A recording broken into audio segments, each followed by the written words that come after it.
Fáilte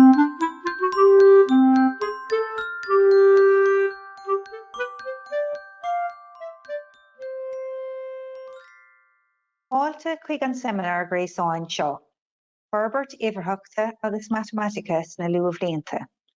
A léiríonn an chuí inar féidir le tacú le Forbairt Uimhearthachta de linneamh. Cuirtear san áireamh sa seminar gréasáin seo, taide agus torthaí cigarí is suíomhanna i dtacais Luathbhlianta ard caighdeáin, mar aon leis an tróir a chur an cigarí ar fáil de híomhanna chun feabhas a chur chun cinn. Chur an cigarí comhairle ar fáil de híomhanna faoin gcaoin ar féidir scileanna uimhearthachta leanaí a orbairt. Tá sé seo mar fócas sa chreat cigareachta agus na tuarascálacha. Is féidir annachcuid den comhairle seo a chur i bhfeidhm sa bhaile freisin. Mar thuismitheoirí, bí mí díograiseach agus dírithe ar cuidiúil ar leanaí. Scileanna nua agus scileanna ar feadh an taobh a fhoghlaim. Baineann sé sin le scileanna uimhearthachta freisin. Tá sé mar aidhm ag an seminar gréasáin seo na 10 cleachtais atá úsáide go hena féin a threisiú, agus go leor smaointe a chur ar fáil leis chun cur leis na deisina uimhearthachta agus Matamaitice atá ar fáil de lenneamh sa timpeallacht bhaile. Ar dús rachimid siar ar na sanmhíonathe don uimhearthacht agus don Matamaitice. Baineann uimhearthacht leis an gcumas uimhreacha a thuiscint agus i brúló. Baineann Matamaitice le stadéir ar uimhreacha, crochanna agus pátrún. Is féidir an dá chun ceap seo i Isrú ar go leor bealaí éagsúla sa timpeallacht baile. Mar thuismitheoirí linneamh óig, b'fhéidir bhfuil chur amach agaibh ar aistear creat criclim na ndú óige. Agus b'fhéidir fiú bhfuil póstéir a bhaineann le aistear i suíomh de linneamh. A hanítar in aistear an tácht a bhaineann le heispéras lua uimhearthachta. In aistear, chuireann conceapanna ar nós méid, categóirí, cro, pátrún, am agus comhairmh conceapa Matamaitice i láthair leanaí óga. Bhíonn Forbairt na uimhearthachta bite fuaite trí cumarsáidaí, gníomhartha, suagratha agus líneachtaí léithúla bábíní, nínáin agus leanaí óga. Mar a luach i seminar gréasáin eile, tá suagra mar bhunchloch don chuí ar féidir le leanaí uimhearthacht a Isrú agus a bheith gafa léi. Agus tá sé tábhacht a thuiscint gur bíonn suagra an bealach is fearr chun scileanna uimhearthachta de linneamh a gheabhsú. Agus baineann leanaí antharbha as idir gníomhaíochtaí spríúla. Is suíomhanna luathfhoghlaime agus luathmhóram aid caighdeáin, tugann cigarí faoi deara gur féidir le leanaí trí bheith suagra, uimhearthacht Isrú ar bhealaí éagsúla nuair a bhíonn ábhar thugartha á lámh seálacha. Is féidir ábhar thugartha a úsáid mar achmhaní chun pátrún a orbairt, líneachtaí a crothú, rudaí a categóriú agus a comhairmh de réir mar bhíonn leanaí ag baint brí gnádúrtha as an uimhearthachta ina saol. Fálamíonn leanaí trí bheith fearra ag éisteacht agus ag déanamh aithrise ar rudaí atá ag tarlú timpeall orthu. Agus is tusa is mó a bheith mar rólcosca ag go leanamh. Nuair a bhíonn leanaí páirteach is suagra samhailteach, bhíonn deisina acu uimhearthacht agus Matamaitice Isrú i dtimpeallacht spríúil hábháilta ina dtacítear leo agus ina bhíosrítear rudaí trí chriail a bhaint asú agus trí bhotú ina dhéanamh. De réir mar dhéanann leanaí aithris ar an bhíorthaol trí thuagra, baineann siad úsáid as caoiní atá acu ar eispéiris saol agus cuireann siad iad seo i bhfeidhm le stig don eispéiris suagratha. Tuiseann tú an sin an teanga agus na conceapa atá tugatha go dóibh agus iad an úsáideacha. Sa seminar gréasáin seo, chuirfimid roinnt tuairimí ar fáil maidir le suagra agus comhrád an uimhearthacht agus an Matamaitice. Níos lú óige ná sa bhunscoil a thosaíonn uimhearthacht agus Matamaitice. Tosaíonn siad ag nóméid na brethe. Céilítear lenaí agus iad na Matamaitice. Is féidir fálam uimhearthachta agus Matamaitice a thosaú go lua i do lenamh óg trína chunceapanna seo a thabhairt faoi deara a isrú agus labhairt fuú le lingeníomhaíochtaí léithúla sa bhaile nó lasmá. Níl gála hachfaní ar le chun é seo a dhéanamh. Ní gáis ach am a bheith agat agus tuiscint a bheith agat ar na deiseanna go léir atá thart timpealart. Bhuineann Luathbhlianta na hincinne le cáilíocht na spéireas a bhíonn ag leanaí i gcaidreamh agus sa timpeallacht. Déadfadh cuma shimplí agus éasca a bheith ar gníomhaíochtaí luatha, ach a hanítar uathu seo na rudaí a thugann leanaí faoi deara agus cheistíonn siad. Cuireann siad deiseanna ar fáil chun labhairt faoin uimhearthacht, agus léiríonn siad do leanaí go mbíonn an Matamaitice in úsáid ar an lé. Tá sé táchtach álamach cad a spreagann spéisiúna do linneamh, agus céanna cluichí spreagacha agus spreagúla a bhaineann leis na réimsí spéise sin. Smaoinigh ar na deiseanna léithúla go léir do chórá Matamaitice. Nuair a théann tú amach i siúla do lenamh, bí a caint faoin na foirgnamh, na crín agus na hábhar éagsúla atá thart.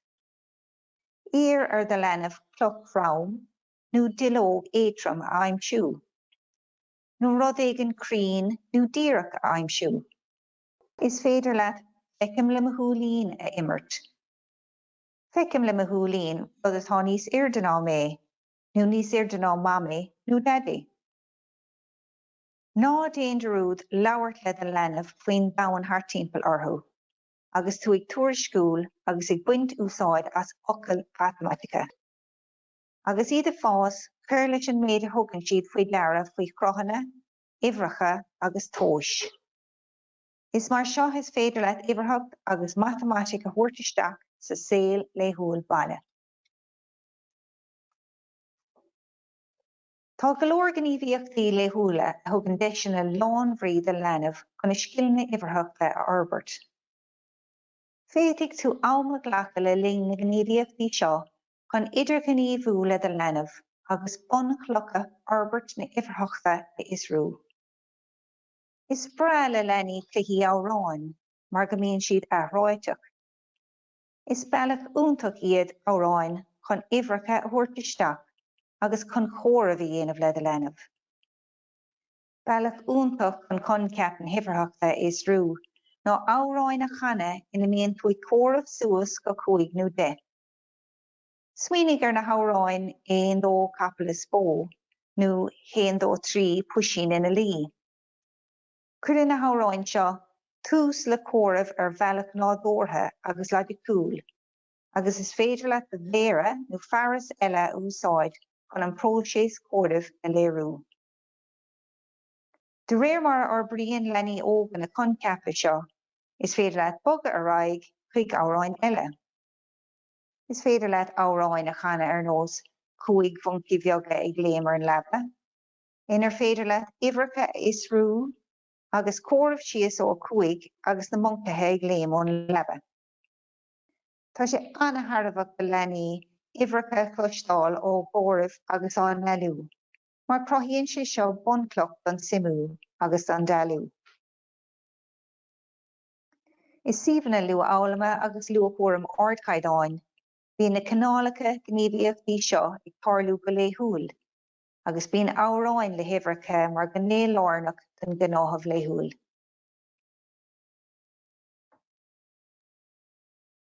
Aníos breithe nóiméad ar an gcíon a bhforbraíonn leanaí scileanna uimhearthachta trína suagra. Bhuineann leanaí tainmh as i spéiris bhóglacha ar nós siopa imirt nó ligean orthu gur tógáilte iad ar láthrán tógála. Is suíomhanna Luathbhlianta agus Luathbhlianta ardchaidáin ghlachann cleachtóirí páirt sa cineál seo suagra, agus cuireann siad le feasacht leanaí ar uimhearthacht agus ar Matamaitice trí cruth, pátrún agus méid a chur ag iomparáid lena chéile. Smaoinigh ar na droichead a thógáil le do lenamh. Is féidir leat cruth an droichead a phlé, Conas bonshrahan an dréad a hógáil, lena cínú go seasan sé, agus líonam loch a hógan sé chun é dhéanamh a chóramh. Is íomhanna ord cáidáin, tugann cigarí faoi dara go minic le deisina fálam a sibre is féidir a chur fáil de lenaí le ling tréimh sí sugartha. Ar an mena céine sa bhaile, déad fá smaoinemh maidir le siopa agrúd le lenamh, agus chuir leis an taithí siopadóireachta seachtanúil a bhíonn agat le lenamh. Tá an irid sin deisina chun labhairt faoi chun ceapanna uimhearthachta le ling an ama seo, lena nárítar price na narí, céhéad airí a cheanhaidú, glasrí a chóramh nóair a chuireann tú ar an tralaí iad, agus an chuí ina nícaigh tú as airí a phlé. Sa bhaile le ling sugrach siopadóireachta, is féidir leat costas gach ara a phlé, airigid a chóramh, agus an price atá le níoch ag de lenamh as na hairí. Is féidir leat seanna chártaí, airigid agus fáiltais a chur leis an ról imirt, chun chur le feasach de linamh faoin gclí ina mbíonn uimhearthachta le sonrú na naomíochtaí le húla. Bealach siimplí nádúrtha se chomhrá le húl chun taú le Forbairt na huimhearthachta. Mar shampla, is féidir leat labhairt faoin am den lá atá ann. Am bricfásta, am le tú féin a gléasa, nó am le haghaidh gréibhscoile. Léiríonn sé seo de lenaí go mhaininn seicibh le ham, agus go leantar pátrún. Tuigh leanaí ar thuiscint go dtarlaíonn roinnt go naomíochtaí gach lá, agus cabhraíonn sé seo leo ag an átham a thuiscint. Is íomhanna ard caighdeáin, leithnítar é seo, nuair a chuireann cleachtóirí leanaí ar an eolas faoi athraithe atá le teacht ar an gnátham. I gceann 5 nóiméad, chuirfimid sleachta rudaí chun ollamhú don lón. Tacaíonn sé seo le leanaí agus iad ag aistriú, agus tugann sé isteach chun ceap an athraithe ama, agus na tréimhsí ama éagsúla den gnátham le húl. Am sugartha, am snaccanna, am baile. Seo é an tús le chun ceap an ama de leanaí óga. Racamíd a raigenis chun breithiú conas is féidirling scileanna uimhearthachta a chur chun cín ag an ná is péiris le húla. Le ling ar gnátham le húla, caitheamid am lenar leanaí ag taistil chuig áiteanna ar nós fáilethe leanaí, suíomh lua amhlaime agus lua chóirim, nó chuig an bhunscoil. Am anamhaithe é seo chun labhairt faoi gach rud atá le feiceáil. Tá bealaí siimplí chun uimhearthachta isteach sa chomhrá seo lena nárítar glúisteáin a chóramh, labhairt faoi na crothanna ar chomharthaí bóthir, na síolte tráchta a chóramh, agus seicibh na síolte a phlé, labhairt faoin áit a bhfuil chuig dul, an ad a thócaigh sé ort dul ann, agus na treoracha chuig an áit a bhfuil chuig dul. Má bhíonn tú maithe siúil, is féidir leat labhairt faoin luas siúil atá agat, nó an maitheann tú te, nó fuair. Conas is féidir leat an teocht a bhreathann tú a tharú. Bácáil agus cócrocht is deisina úntacha iad seo chun an uimhearthachta thabhairt isteach i gcaithí baile de linamh. Is féidir libh labhairt faoi scálaí máte, spúnóga tóis, crúiscín tóis, agus cupán tóis a úsáid. Is féidir leat iarra ar de lenamh an cupán a lína, an crúiscín a olbhú, agus labhairt faoi méad atá sa bhabhla agus tú ag chur na spúnóga isteach. 1, 2, 3 spúnóg. Bhíodh pléagat leis an lenamh faoi na darlíonn nuair a bheasctar na póábhar le chéile, agus faoina bhíonn le feiceáil nuair a chuirtar na huimheacha agus an baine agus an plúir le chéile. Cad a tharlaíonn an sin nuair a bhácáiltar an meascán. Is féidir leat chun ceapa solid, leachtainna agus teocht a thabhairt isteach ag go buinte seo. Sa bhaile ar an gcaoi chéine agus faoi gullamhú an dinéir, is féidir leat de lenamh a bheith páirteach agus labhairt faoi bhia a dheara agus a bheith có-ábhar ainm nua agus an bord a legan. Is deis úntaach é am den air chun an scanra agus an spúnóga den air a chuirtar a gach pláta a chomhaireamh. Tréis lá an óthach is féidir leat folca agrú lena mbíonn raon cumádán ar féidir teachtarthú go héasca.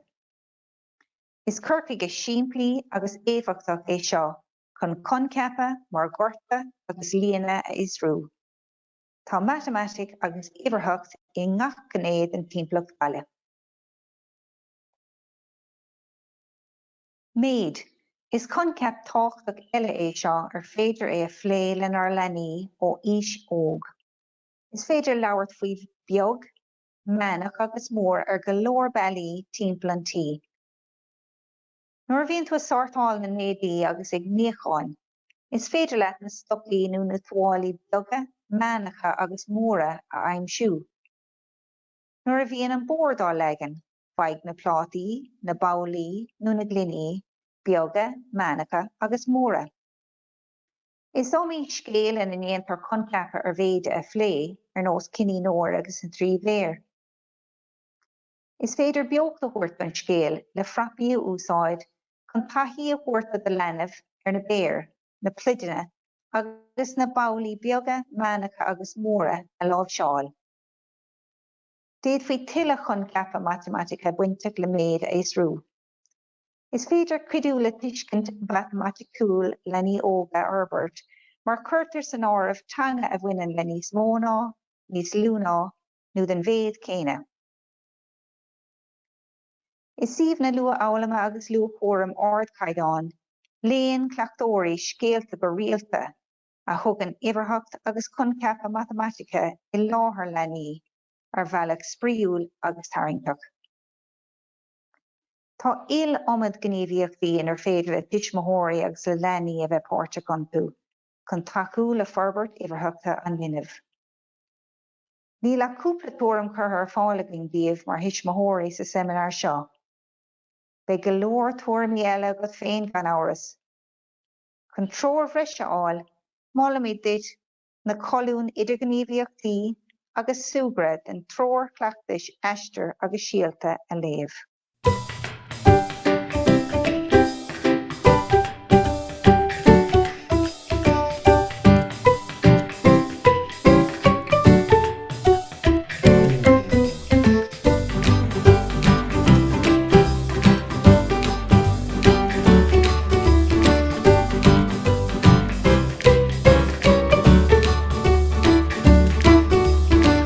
Tá lista achfaní anseo a bhaineann le Uimhearthacht agus le Forbairt Matamaiticeúil.